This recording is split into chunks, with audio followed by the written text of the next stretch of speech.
Hello, everybody. Welcome to the Outliant Founder Podcast. Today we have a super special guest, Evan from Colorca.st, and his product is really cool and his story is as well. So we're super excited to have him on today. Evan, say what's up to the crowd here. What's up, everybody? Thanks for having me on the show. It'll be fun. Yeah, totally. So, Evan, you're the founder of Colorca.st. Tell us a little bit about what Colorca.st is and kind of where you play in the space. Cool. Yeah. So I'm going to give you the really jargony version of how we see ourselves. We are a real time user generated second layer audio company. So, Okay. so what that really means is, and maybe I'll just tell you what our core thesis is. Our core thesis is, anytime there's a shared visual, meaning we're all looking at the same thing, there's an opportunity for hyper personalized or bespoke audio. Mm-hmm. Yeah, so that's what we're doing. Right now we're playing mainly, if not exclusively, in the sports space because it's just kind of personally interesting and I don't know, fun for us. And it's sort of where the idea originally came from. But you can think about 1.5 million permutations for that thesis. I mean, you could see, your buddy color casting the Bachelor. A Trump impersonator color casting the inauguration. It's kind of endless permutations.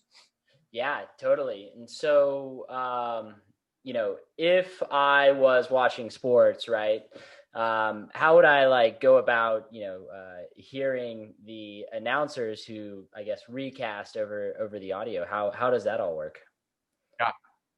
Yeah, it's actually super easy. So one thing that we started out, and this I'm about to give you a long-winded answer, but bear with me. So one thing we wanted to do right off the bat is we wanted to make sure that people dropped into content really, really quickly. So when we looked around at kind of the competitive landscape, and not even necessarily the competitors, but even something like YouTube, when you go to the homepage, you kind of have decision paralysis. And what I mean by that is you're presented with, 50 small clips of different videos with different faces, and it's like, what should I even be clicking on? If you don't know what to look for, you don't know, you're going to end up just kind of fumbling around until you find something you like. Right. And we really wanted to eliminate that. We knew that when people get on Colorca.st, they're getting on Colorca.st in the context of a game they're watching. So I'm a huge Dallas Cowboys fan. So if our season was still going, I'd turn on the game to Dallas Cowboys. Turn on my TV to a Dallas Cowboys game. I'd open Colorca.st. If we did our job right, which I think we have, the first thing I would see was the big old tile that says Cowboys versus Eagles. I click the tile and immediately I'm dropped into content. And again, that could be you color casting the Cowboys games. It could be me. It could be Roy Williams. It could be Emmitt Smith. It could be anybody. And from there, you can actually kind of seek around, or as we like to call tune. You can tune to the next caster to kind of see who else is out there. But we didn't want you to have to choose the caster right off the bat, because the reality is, if it's your first time on Colorca.st, you don't really know who you want to listen to. Right. You just know that you're currently watching the Cowboys game. Let's see who's talking Cowboys, and you can tune from there.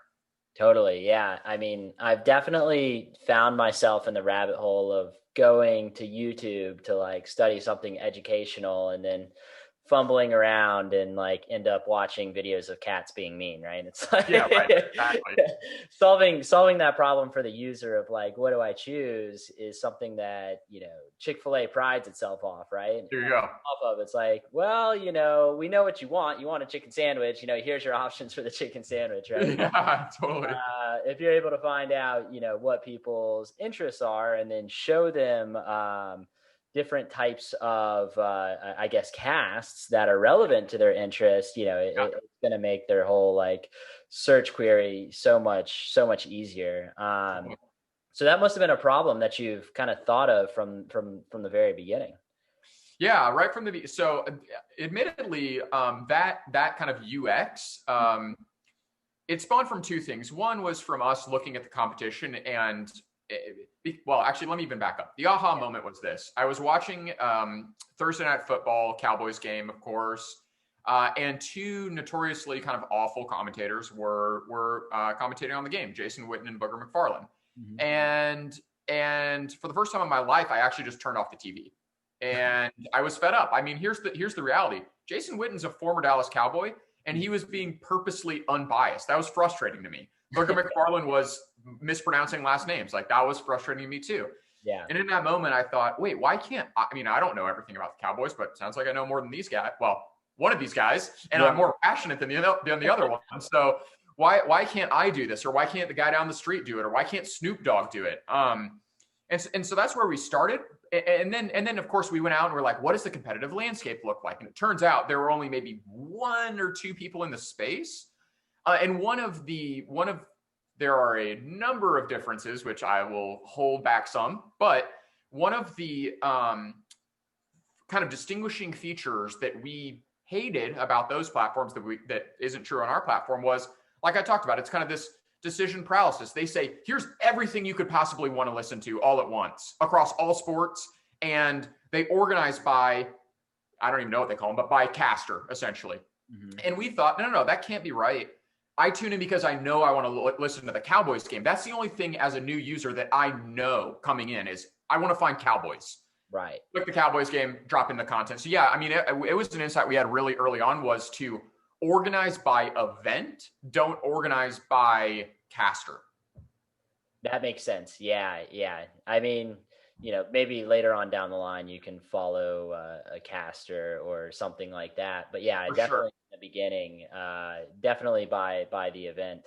As that's the only thing that's going to be relevant when I'm opening up the app, right? It's like I'm opening up the app, I'm a Panthers fan, right? The Panthers game's on. Nobody would probably commentate that. But he had trouble finding a Panthers fan, by the way, this season. Yeah. So no, you're right. Right.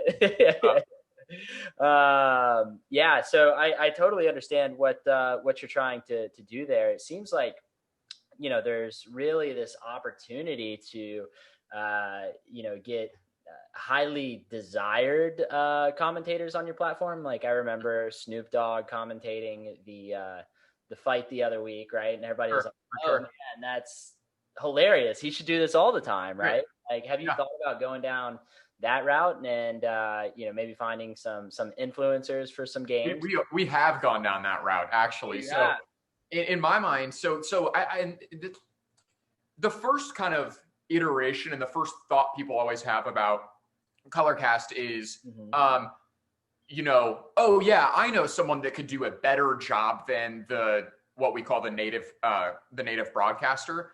Yeah. And that could be true, but like, for instance, and this is showing my Cowboys bias, I think Tony Romo is the best NFL commentator maybe ever, certainly that I've ever listened to.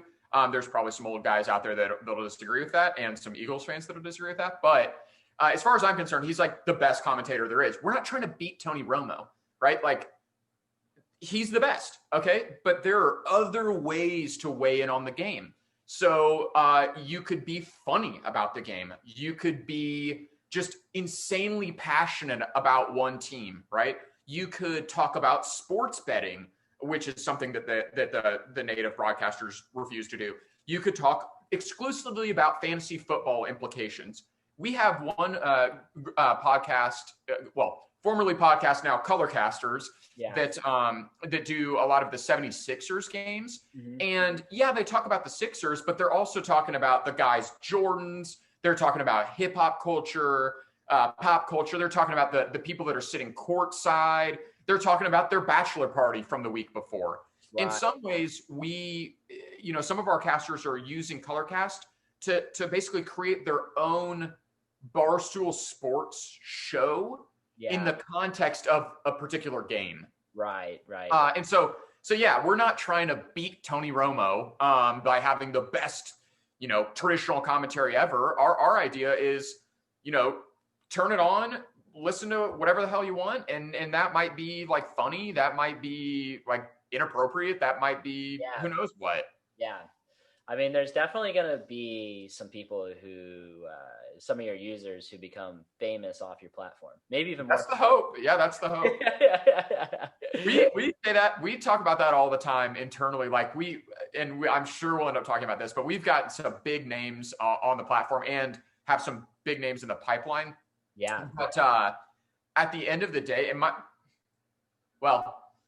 yes, and we talk about this with, internally a lot. I think at the end of the day, our biggest, baddest, most listened to caster a year and a half from now is going to be someone that nobody's ever heard of until a few weeks from now. Right. It'll be someone that's just totally homegrown talent that understands the platform, kind of gets how to maneuver on Colorcast better than anyone else, and builds a native audience. That's my hope, and frankly, I think that's what will happen.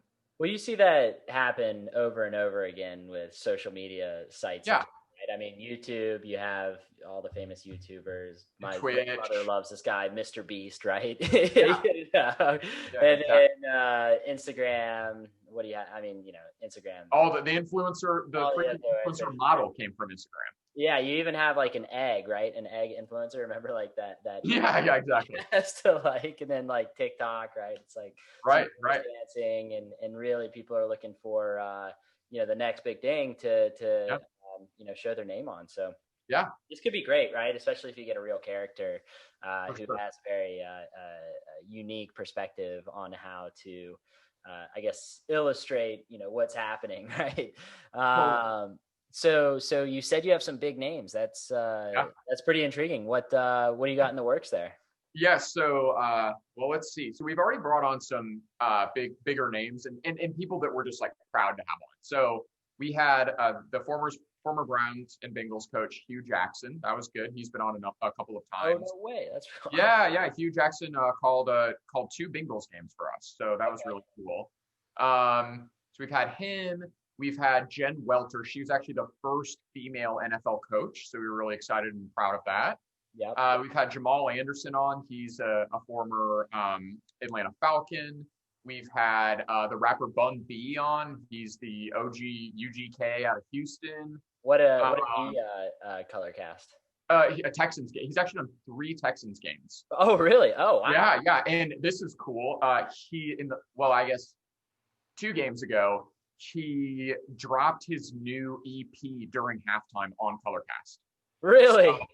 So he released it on Colorcast before it was publicly available, which is super cool. Yeah. I don't know if I'm allowed to say this. I have it recorded. I can't share it with anyone, but I listen to it a lot on my own. So you can find it in iTunes now. So, okay. So we had Bun B on. We've got another rapper, Vic Mensa, out of Chicago, coming on. Who else? We have Corporate Bro, who's just like the mid-level salesman meme master from Instagram, coming on. Oh, nice. Yeah, we have Will Allen from the Steelers and former Ohio State Buckeye coming on for the national championship. We're talking to a lot of people right now, and we're really excited. Honestly, I have to hold my tongue I'm not a name dropper by nature. You asked. But totally. there are a couple really big fish that we think we're reeling in right now that will be on for the NFL playoffs. So stay tuned on that one. You're a skeptic, right? Like you don't want to say it because then you might. I don't want to say it, and I don't know who I'd offend if the manager. I'm talking to their managers right now, and if I'm already leveraging the name before we've done the contract, I think that might tick some people off. So yeah. That's pretty interesting though. How do you go about, getting in touch with the managers and really getting these influencers on your platform?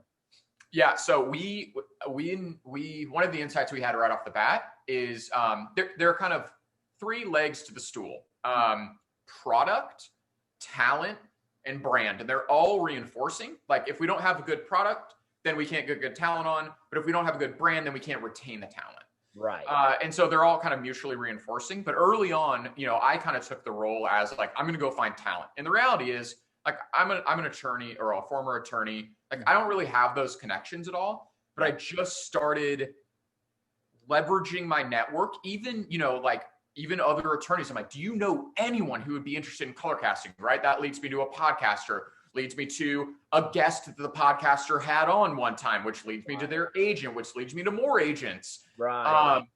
So honestly, it's just been a total like organic networking kind of, I don't even know what it's called. Like I casted a massive net and started catching some of these bigger fish.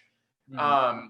But then it's crazy. Like the second you get Bun B on, now I can go to Vic Mensa or Chance the Rapper or Slim Thug or God willing, Jay-Z or somebody, and I can say, hey, the platform's legitimate. Bun B's done it 3 times, right? And now all of a sudden we're actually creating leverage based on our previous guests. It's crazy how it snowballs, and now I'm actually getting some inbound of people saying, hey, can I get on? Yeah, hey, can I get on? Like, what do I need to do? The secret is this. You don't have to do anything.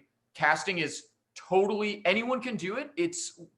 In fact, it's so easy that we have people accidentally casting right now. That's a problem we're having. So anyone can get on and do it. You don't need my permission. If you want to talk like compensation and you think you're like a big dog that deserves to get paid for it, then yeah, call me. Otherwise, just hop on and go. Okay, cool. Yeah. I mean, it all starts at the top too, right? You get the big names in place, and then that provides authority, and people follow the big names, and it creates this snowball effect that I think you're really going to reap a lot of reward from. But those big names are exciting. Totally. I'm telling you, like I'm talking to some people that are my child. Like I'm a big football fan, big NFL fan, and like it's just so weird. And I don't know. It's just weird to think about because I'm talking to people that are like my childhood heroes. Yeah. But the cool thing is this, and I mean, I don't know if this is like if we're supposed to be like educating other entrepreneurs here or whatever, but like if you build something that has value and you can offer someone value. Like I talked to Bun B. I'm like, hey man, this is valuable for both of us. Right. Then then those dialogues will be open for you. And you don't have to be like, who am I talking to them? It's like, no, I'm not even really the one talking to them. It's the product speaking to them. It's the value prop speaking to them. So if you've got a good value prop, I mean, the sky's the limit on who you can talk to about it, I guess. Yeah, totally. I mean, that's and that's a hidden talent as well. But yeah, I mean, I guess, we do have an entrepreneurial audience as well. So I would love to kind of hear about the structure of your business and kind of like the fundraising story and how you found your co-founders. And I believe you have a pretty entrepreneurial history. So why don't we start with your entrepreneurial history, then go into like how that led into Colorcast and finding your founders, and then I don't know if the money came first or the co-founders, but tell us the whole story from the entrepreneur's journey. Yeah. So I mean, you're giving me way too much credit by saying I have like an entrepreneurial history. The reality is I am a first-time founder. But taking it back. So I'm one of those guys who like anytime I'm out doing something or reading something, I'm always thinking like, oh, this would be a really cool business. Like, but I've never done it. I hadn't done it. And I promise this is going somewhere. So I'd always have these ideas, but then what would happen is like, and I'm sure a lot of people can sympathize with this. Like, a week or 2 weeks later, after I jammed out on it in a notebook or told some people or whatever, it would just die. And it would just die on the vine. And this happened to me over and over and over and over again. Everything from like a cool kind of kayak tech company, believe it or not, to like a trash bag that doubled as a recycling bag. Like I get made fun of about that one all the time. But just like a number of ideas that just totally died on the vine because I had no support. And so what I ended up deciding to do, and I kind of started this philosophy or practice rather, 2 or 3 years ago, was anytime I had one of these ideas, I would openly share it with everyone. So what I mean by that is I would literally, spend a day or two thinking about it and then craft a post it on LinkedIn, and just share it with the world. So if you go to my LinkedIn now, there's like a graveyard of ideas. Pretty cool. But because in my thinking, it was like either someone's going to reinforce me and say, you absolutely need to do this. I will support you. Let's go. Yeah. Or someone else will take it and run with it. And I'll look at it in 10 years and be like, that was my idea. How cool. Yeah. Either of those are better than it just dies and I forget about it. So at the very least, I was like cataloging it. Yeah. So that's actually the reason I say all that is because that's actually how Colorcast started. I quite literally had that Thursday night football experience, spent the next day kind of thinking about it, literally came up with the name Colorcast and everything. Yeah. On my way to my day job on my phone, I typed it all out on LinkedIn, posted it. Not an hour later, I get a text from a mutual connect friend of mine who says, take that down right now. Let's meet for lunch. And so we met for lunch. I have a job. I was like, yeah. I was like, okay. I mean, whatever. So we meet for lunch, and he tells me, this is really awesome. You're onto something huge here. I don't even know if you know how big it is. Yeah. I'd like to fund you. And so that's how we got our first angel check in the door. And we just kind of went from there, but which was pretty wild to think back on. And I remember every moment of it. Like, I remember exactly where I was when I hit the post button. I remember obviously where the lunch was, that conversation. So it's pretty cool. But did he like write the check at the table? He didn't write the check at the table. We had to come to terms and all of that, and actually he ended up like tranching it out. So but that led to more checks. That, you know, it's honestly amazing what even $1,000. The first check was $10,000, but it's really amazing what $10,000 will do for your motivation. It's like, whoa, somebody believes in this. This is real. I'm accountable to somebody. It validated the heck out of the idea immediately. You know, the second it was signed. And you're like, that was cool. More too. Say it one more time. And you're like, I need way more of these $10,000 checks. Yeah, and I need a lot more 10,000. Exactly. And you immediately go back to him. You're like, hey, do you have any friends that want to do that? So if you're such a believer, no. So that's how the idea came to be. The team, though, like, the idea is amazing. The product is amazing, and product's good. Yep. Bordering on great, hoping for amazing. Right. The team is amazing. And the team was actually assembled before Colorcast. We were, the co-founder and CFO was the best man at my wedding. I've known him since 4th grade. He brings the finance and accounting background. And like, I say this all the time, but he quite literally uses Excel as if it were like a video game. I mean, he's like playing a video game on Excel. It's amazing. That's awesome. And we need that. Right. He's the dollars and cents guy. The other co-founder and CTO is a guy that I connected with through a mutual friend in law school, and had known him probably 2.5 years before we started Colorcast. But the three of us were actually working on a totally different startup originally. It was called Group It. It was a payment splitting app, but not exactly like YSplit or some of these other ones. It was in the context of actually forming a business. So it was kind of, you didn't have to give your buddy 50 grand to start a business. You would both just be good for it. And like, the tech would know that you had that much in your account earmarked. Right. So anyway, it was a lot more complicated than what we're doing now. And that's part of the reason we were like, yeah, no, but we've got a good team. Let's just take this team and do something we're more passionate about. Right. Yeah, so that's sort of how that started. It's super, super important to like cut your losses if too complicated and you don't really have the motivation to push the ball forward, right? Yeah. Obviously when you have momentum, you like take that momentum as far as it can go. But if you don't have any momentum and you're like, I don't even like this, like, for sure. Time to find a new project there. True. So, wow. So that sounds like the easiest angel round of all time. Yeah.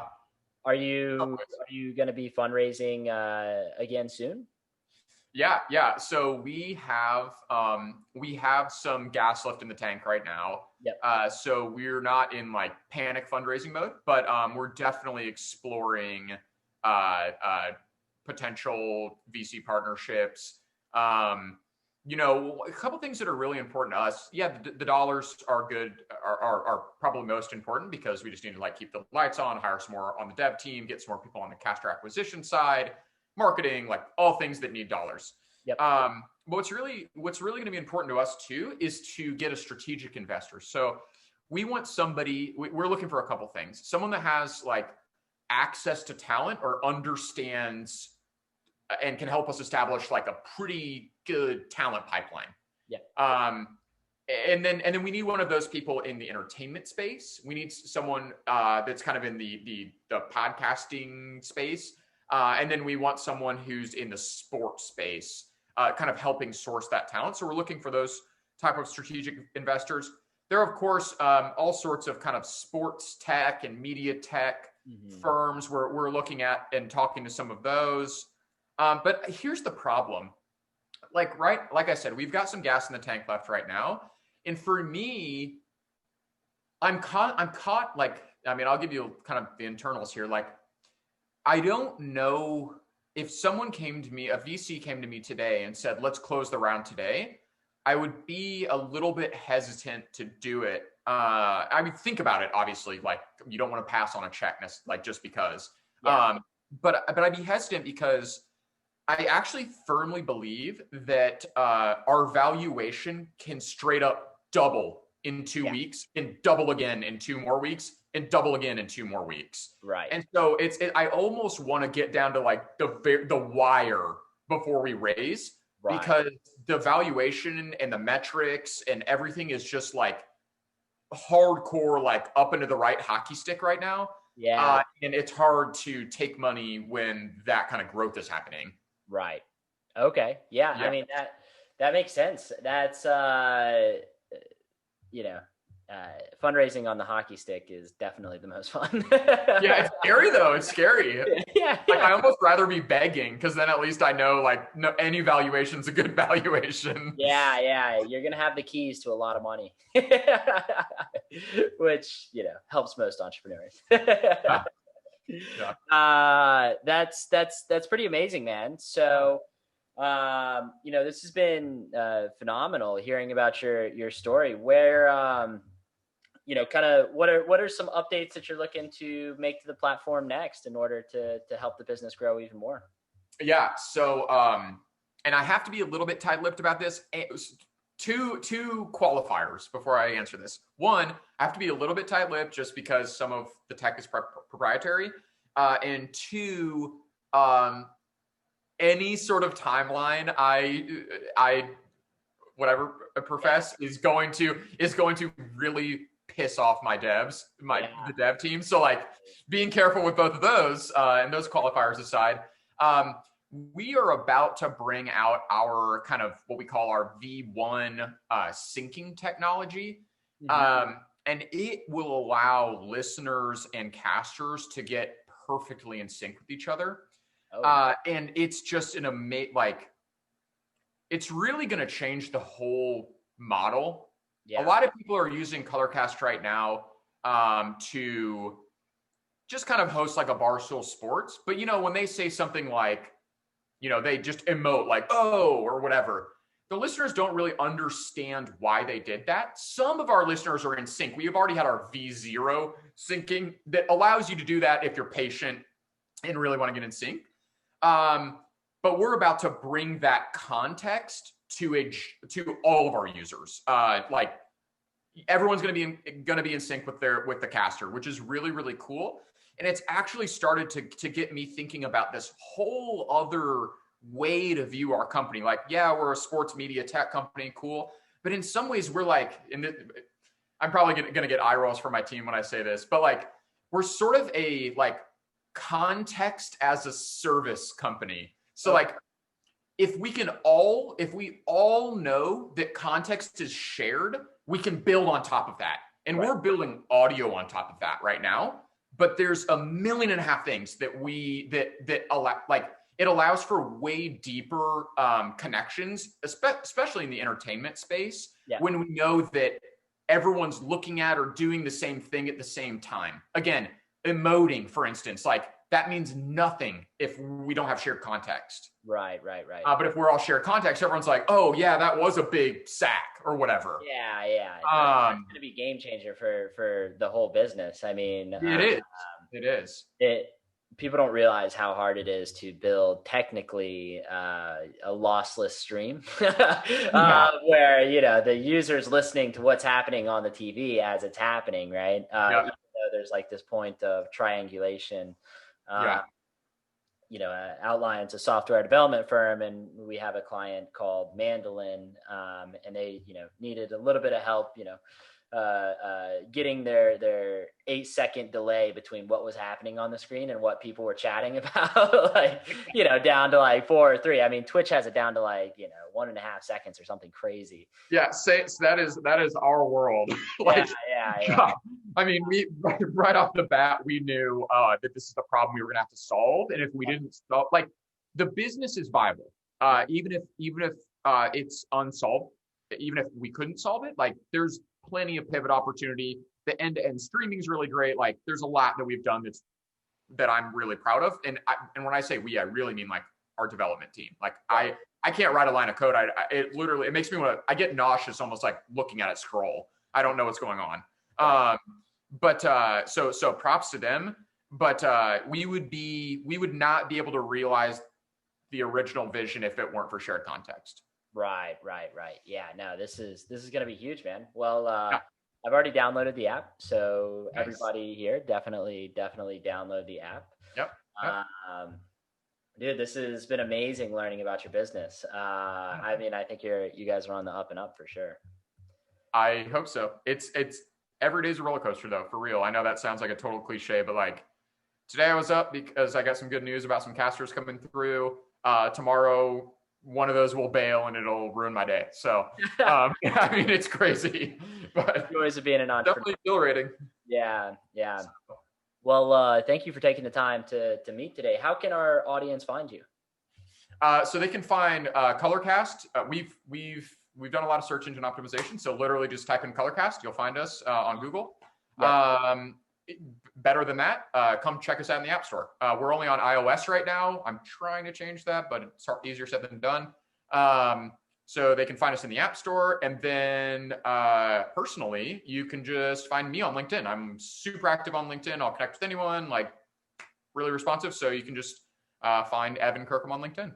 Yeah. And, maybe they'll go through your recycled ideas and take one. Fine. That's what they're there for. I deleted Colorca.st, so. Oh, man. Well, yeah, thank you. It's been a pleasure catching up, and definitely hope to have you on the show again soon. Cool. Thanks for having me. Yeah, man.